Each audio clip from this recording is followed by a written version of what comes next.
Buonasera, bentrovati a Primus Inter Pares, appuntamento del mercoledì, gruppo TV7. Come di consueto siamo in diretta sulla pagina Facebook.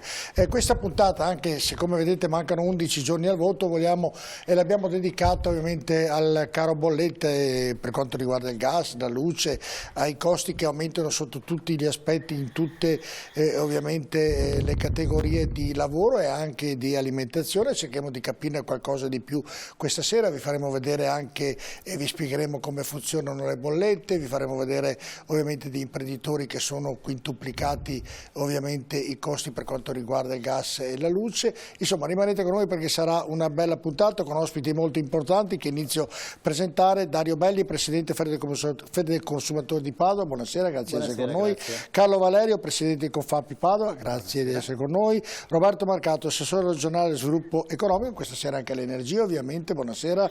Assessore.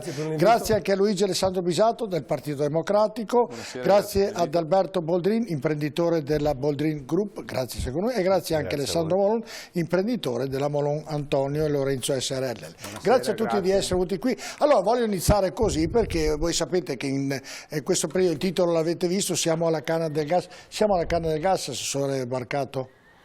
Se non cambiano i parametri che abbiamo oggi, assolutamente sì. E la politica quanto è responsabile di questo secondo lei? Ma di fatto al 100%, perché ci sono due fattori di responsabilità grave della politica. Il primo, che abbiamo perso 30 anni nella pianificazione energetica, perché non c'è mai stato un piano energetico nazionale, mai, nella storia di questo Paese. E non c'è mai stato anche il coraggio di affrontare a muso duro questioni che per noi erano vitali. E l'altro elemento di criticità, che è sempre responsabilità della politica, è che siamo partiti con grande trasporto emotivo, anche se vogliamo, nella guerra russo-ucraina, dando le armi e comunque mettendoci dalla parte degli invasi, senza preoccuparsi delle conseguenze. Cioè, noi ci siamo accorti a guerra inoltrata che, guarda caso, il nostro fornitore di gas era la Russia e non abbiamo un'alternativa, perché questo è il dramma. Un paese, diciamo, responsabile prima si assicura di avere il proprio paese in sicurezza e poi eventualmente si presta a dare una mano al mondo intero. Ecco, io l'ho sempre vista così. Per cui oggi, se non cambiano i parametri, e cioè se non c'è una riduzione drastica del prezzo del gas, se non c'è una volontà vera di pianificare un piano energetico e se non cambiano i rapporti con la Russia, io non vedo francamente che cosa possa succedere per calmierare il prezzo del gas. Luigi Alessandro Bisato, è tutto vero quello che dice Roberto Marcato, però è anche vero che i prezzi avevano iniziato ad aumentare molto prima, non è che siano aumentati dopo la guerra, avevano iniziato ad aumentare molto prima. E detto questo, poi noi, come diceva l'assessore Marcato, non siamo per nulla preparati, perché noi costruiamo le strade a 2 corsie senza guardarai, dopo 10 anni ne facciamo 3, dopo 4, non abbiamo una lungimiranza nelle cose, ormai il nostro popolo è così, la nostra politica lavora così, molto probabilmente dicono per diversi fattori, ma non entro nel merito. Entro invece nel merito che già i prezzi aumentavano e sono aumentati prima della guerra. Era in atto già una parte di speculazione a seguito della chiusura presunta del problema pandemia e quindi di una scelta che aveva già fatto 2 superpotenze, nello specifico la Cina, che aveva acquisito tutta una serie di materie prime bloccandole dal mercato e facendo alzare il prezzo. Questo sul mondo delle materie prime, però sul mondo del gas c'era speculazione perché scientemente il mondo occidentale aveva scelto, in quel momento andava bene, perché bisogna sempre pensare che io adesso guardo una cosa, stabilisco che oggettivamente ha un senso, però devo pensare a quello che succedeva il giorno prima.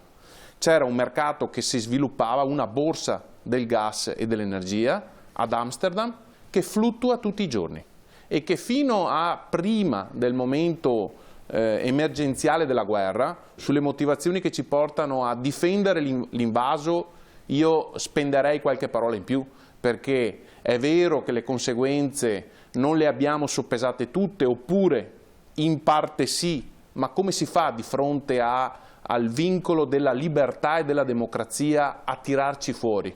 Il giorno dopo potrebbe succedere a noi.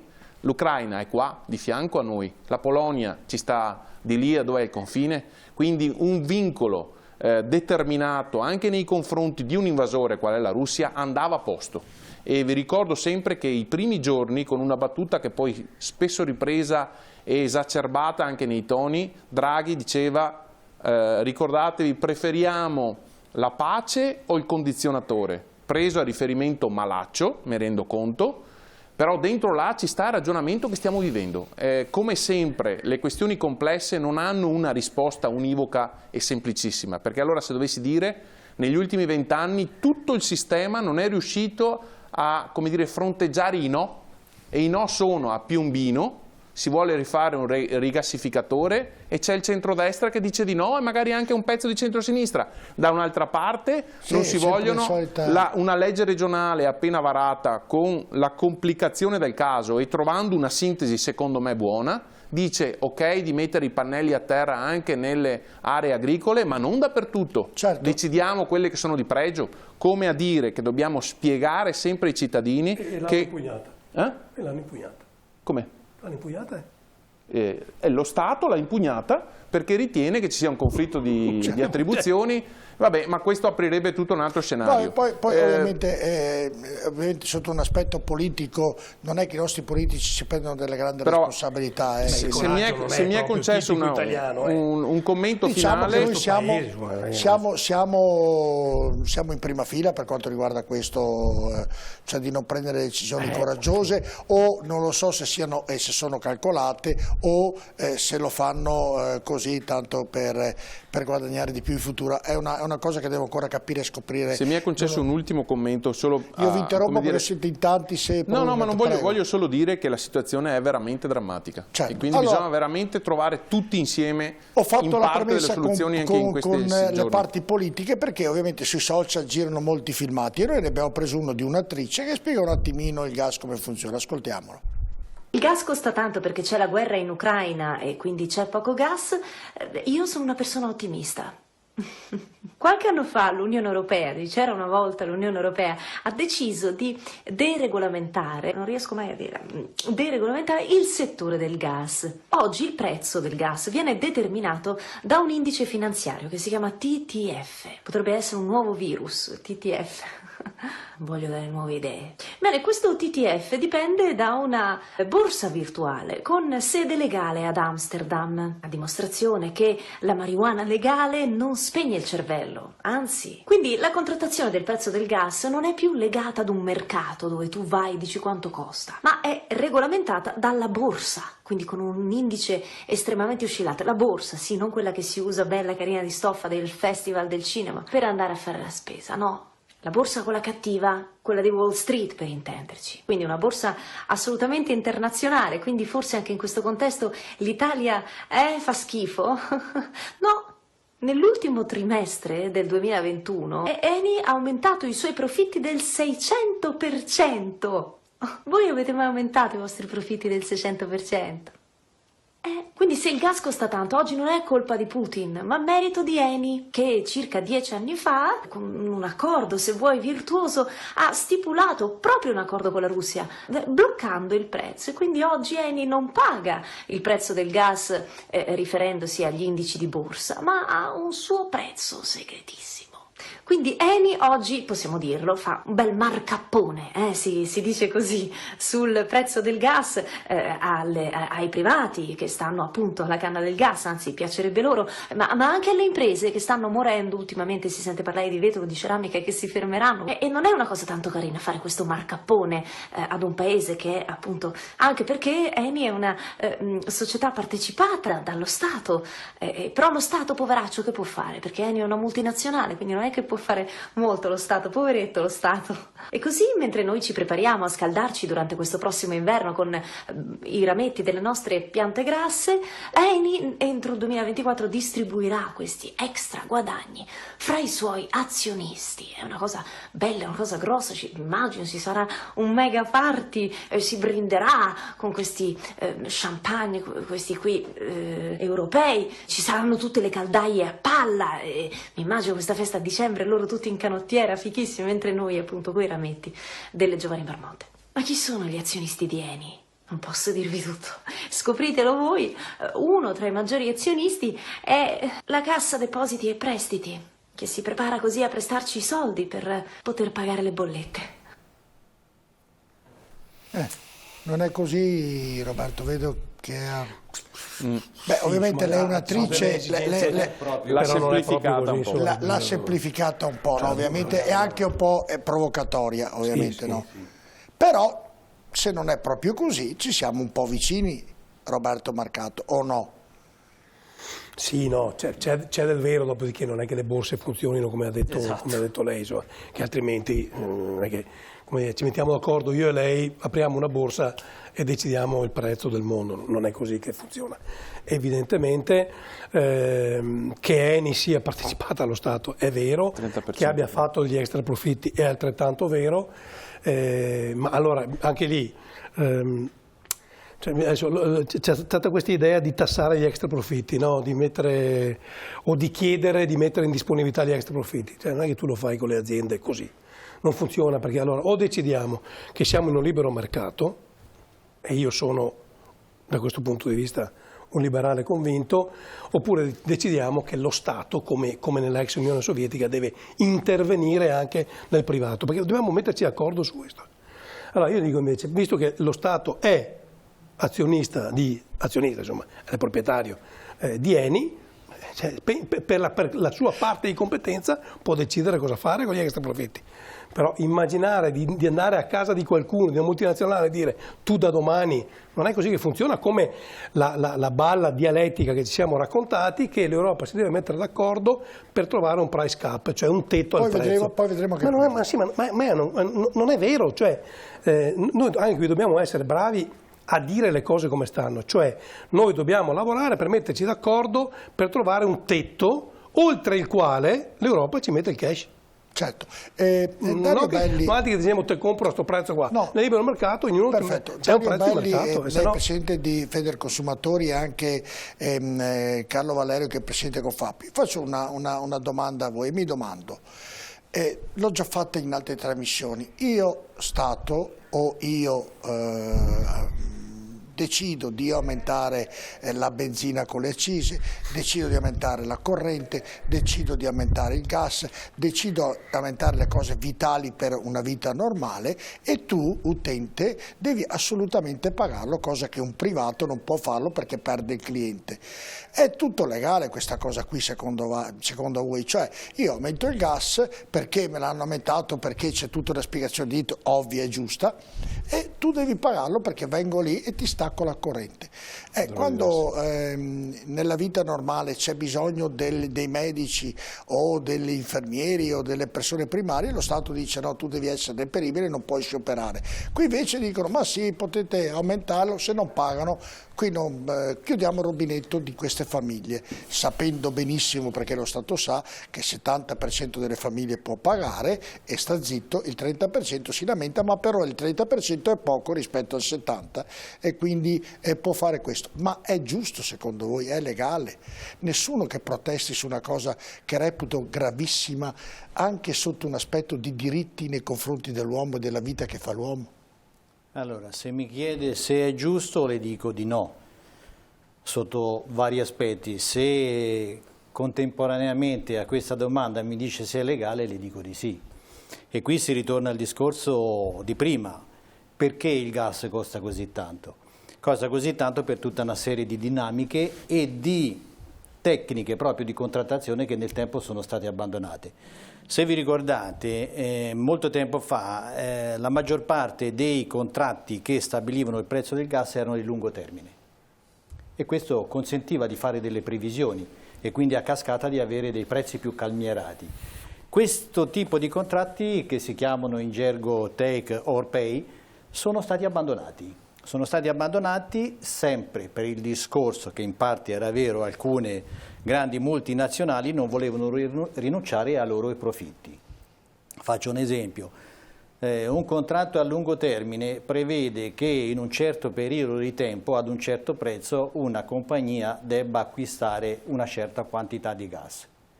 Se in questo lasso di tempo non lo acquista, quello che era stato impegnato lo paga ugualmente. Allora abbiamo fatto il nome di Eni, ma si potrebbe parlare di Edison, A2A, Sorgenia. Le grandi multinazionali hanno detto: a me non mi sta bene pagare un gas se poi io non posso rivenderlo perché non lo ritiro, perché non c'era domanda.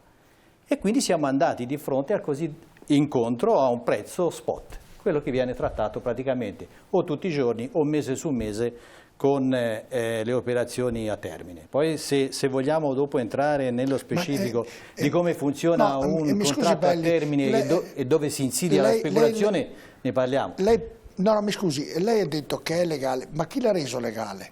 Allora, siamo in un libero mercato, l'ordinamento giuridico prevede questo tipo di anche contratti. nelle cose di prima necessità? Purtroppo sì, perché lei pensi che in seguito alle liberalizzazioni poi sono venute fuori una miriade di società più piccole che gestiscono il gas come dire, agli stadi terminali, ma ci sono delle società che hanno già venduto il gas che devono comprarlo, sempre per le operazioni a termine. E queste qui saranno disposte a comprarla a qualunque prezzo. Stia attento, io le faccio questa domanda, mi scusi se insisto. Io sono proprietario di un ristorante e vendo una prima portata, definiamolo così, di media a 10-15 euro. Viene lei e gliela metto a 100 euro. Lei non me la paga, mi chiama i carabinieri e correttamente io vengo sicuramente colpevolizzato e magari qualcuno prenderà decisioni. È legale questo oppure no che io metta a 100 euro un primo? No, non è legale, però se tutti i ristoranti che operano le fanno lo stesso prezzo... Dove? A Venezia che sì? Sì. I ristoranti che costano nel mondo, ci sono 100-150 allora invece che va bene, lei ha guardato, allora dove c'è il ristorante a 100 lo mette a 1000. Era la proporzione, mi aiuti a capire. Che uno cambia che prezzo, uno dica, come io qui poi le bollette farò vedere, pagava la bolletta 1000 euro, sto facendo un esempio, oggi se la trova la stessa, con lo stesso consumo se la trova 8000, sto facendo un esempio, e il signore deve pagarla perché altrimenti staccano. Lei viene in ristorante, paga 10 euro, paga 100 euro, trova 10 volte moltiplicato il prezzo. Un ristoratore, ho fatto l'esempio del ristoratore, credo venga punito sotto un certo punto di vista, non che va in galera, però chiamano i carabinieri. Se il prezzo è differente dal prezzo esposto, ma se il prezzo esposto è 100 euro? Sì, ma quel prezzo l'ha aumentato, no, lo può aumentare da oggi, mentre stanno anche mangiando, voglio dire, io aumento il prezzo mentre stanno mangiando e lo espongo. Ho capito, era per far capire che mi sembra che questa cosa è sì legale, però mi sembra come rubare in casa delle persone. Ma l'unica soluzione per uscirne non so se mi aiutate a capire il concetto. Faccia in quel ramo della vita l'imprenditore, cioè nel senso che procacci il gas, l'energia e la rivenda a un prezzo calmierato per quanto possibile agli utenti. Io non voglio fare uno che fa vengo da voi, però dico, ripeto, tutti si stanno lamentando in maniera, tutti sono molto preoccupati, tutti hanno dei problemi di continuare la propria attività, ma nessuno, sì, fanno delle proteste, io non dico di andare in piazza, però farci sentire un po' di più credo sarebbe anche... sarebbe anche tutto legittimo, bisogna trovare soluzioni. Potete far dire quello che volete. Sì, no, volevo fare... le spiego bene perché ho fatto questo ragionamento, perché mi sembra che l'Italia sia in silenzio. No, non è così, guardi, io rappresento i consumatori e quindi tra l'altro alle associazioni si rivolgono quelle persone tra virgolette più in difficoltà o più modeste, mettiamo così, perché è ovvio. Poi possiamo parlare anche delle imprese che hanno una ripercussione disastrosa ed è pur vero. Lei consideri che una famiglia media, io vedo le bollette che arrivano a noi, in un anno consuma circa 1000 metri cubi di gas, grosso modo, e 2700-2600 kWh. Ora, Poi ho sentito parlare alla televisione alcuni esperti che hanno detto che per le famiglie si troveranno a spendere 700 euro in più all'anno, chi 1000. Allora facciamo due conti proprio della serva. Se una famiglia tipo consuma 1000 metri cubi di gas all'anno e il gas è arrivato quasi a 3 euro. Lo semplifichi in denaro. In denaro. Sono quasi 3.000 euro. Considerate che un anno e poco più lo pagavamo 0,80, 0,85, 0,86, 3 euro. Estremizzo con quella punta massima. 2.700 kWh a 0,71 euro, 74, 75 di adesso. E prima erano lo 0,20, lo 0,15. Quindi famiglie si trovano a spendere 4-5 mila euro di utenze all'anno. Ora, all'interno delle famiglie che vedo io, ci sono redditi che hanno i pensionati 1.000 euro al mese, grosso modo, e i dipendenti 1.500. Belle fatto il conto. Lei dice non ci sarà tanto rumore, ma se continua così, fra guerra civile, non lo so, tanto rumore. A ottobre, novembre ci sarà la gente con i forconi sulle piazze. Non è possibile, guardi, glielo dico, non è possibile sostenere queste cifre qui. Assolutamente, per le famiglie che io tutti i giorni vedo e che mi trovo ad assistere e che poi l'assistenza è un'assistenza senza armi, perché cos'è che possiamo fare? Possiamo controllare se ci sono degli errori in bolletta e possiamo procedere a delle rateizzazioni. Adesso è questo che possiamo fare. Volevo intervenire sul ragionamento che stavamo facendo. Potete intervenire tutti, basta non andare sopra la voce di un altro. Io come imprenditore posso aumentare il prodotto che vendo al mio cliente. Il mio cliente cosa fa? Aumenta il prodotto finale, magari una macchina per la raccolta dell'insalata. Questa insalata verrà venduta dal ristoratore, come diceva lei, e dovrà aumentare il costo anche il ristoratore dell'insalata che vende. Il problema è il cliente che va al ristorante, che non può aumentare il suo stipendio perché ha un stipendio fisso, ci sono i pensionati. Come fanno questi qua a gestire questi aumenti? Hanno degli aumenti dovuti ai costi fissi che sono quelli dell'energia elettrica, ma gli aumenti degli imprenditori si ripercuotono sempre sul consumatore Guardi, finale. ne porto un esempio preso proprio ieri sera. Un imprenditore che fa tessuti, questo imprenditore fa tessuti per l'aeronautica militare e per la marina militare, dunque migliaia di metri, ma migliaia di metri. Ovviamente mi diceva che a gennaio, cioè l'anno scorso praticamente con il consumo del gas spendeva 20.000 euro al mese. Oggi ha detto abbiamo aumentato un po' la produzione, abbiamo aumentato del 20% la produzione, è arrivata la bolletta di 140.000. Bene, lui ha detto, visto che lavora per lo Stato, gli ha detto allo Stato io devo aumentarti il tessuto che do alla Marina Militare, e lo Stato gli ha detto di no. Perché avrà dei contratti bloccati. Perfetto, perché ha dei contratti bloccati. Allora mi domando, lo Stato sa tutto e non aumenta il prezzo, perché lei dice aumentiamo il prezzo con il cliente, però il cliente può anche non venire più come... Certo, ma visto che è un male comune, il cliente è costretto... Ecco, questo perché dico se è legale che l'aumenta, cioè viene aumentato, come dicevo prima Belli, viene aumentato in maniera sproporzionata gas e luce, ho capito che si può fare legale. L'anomalia è alla base, non è il ristoratore che aumenta il prezzo, l'anomalia è l'aumento spropositato del gas che non ha un senso. E quindi cosa succederà, Marcato, prima della pubblicità? Ci sarà la possibilità che questo venga, che ritorni, oggi sentivo che un po' era diminuito, però non ho ascoltato bene, quindi non vorrei dire una bugia. Ci sarà, cosa bisognerà fare? La politica cosa deve fare in questo caso? No, ma guardi, se non cambiano i parametri e continuiamo così, senza che nulla cambi, noi rischiamo di avere un problema sociale ingestibile. Bisognerà fare un PNRR dedicato solo all'energia europea, appunto, basta, non c'è niente da fare. C'è un piano energetico di intervento sull'energia europeo. Gli altri paesi come fanno? L'Inghilterra, la Germania, la Spagna, la Francia? Guardi, la cosa che mi rassicura è che la Germania è presa peggio di noi. E la Gran Bretagna. E siccome no, perché se sbraitiamo noi, abbiamo già visto, no? Cioè, non mi va a dare nessuno. Però, se il problema lo pone la Germania, invece, siccome questa Europa è stata creata attorno alla Germania, attenzione, perché la Germania non bisogna fidarsi mai. Secondo me è marcato. La Germania è vero, è presa come noi, No, peggio. O forse peggio. Però attenzione, la Germania, la solita furbacchiona, ha dei contratti che paga il gas forse un terzo meno di noi. Lei ha bloccati, ma lei ha un problema anche di rifornimento, per cui il fatto che lei sia in difficoltà in qualche modo mi fa ben sperare che ci sia un intervento europeo, però abbiamo visto che si sono riuniti qualche giorno fa e non hanno deciso nulla e hanno rinviato a chissà quando la decisione. Certo, però non serve un piano di emergenza. Potete poi intervenire che ho la pubblicità perché ci serve e ovviamente anche a noi, sperando che non cali, perché altrimenti rimette con noi tra poco.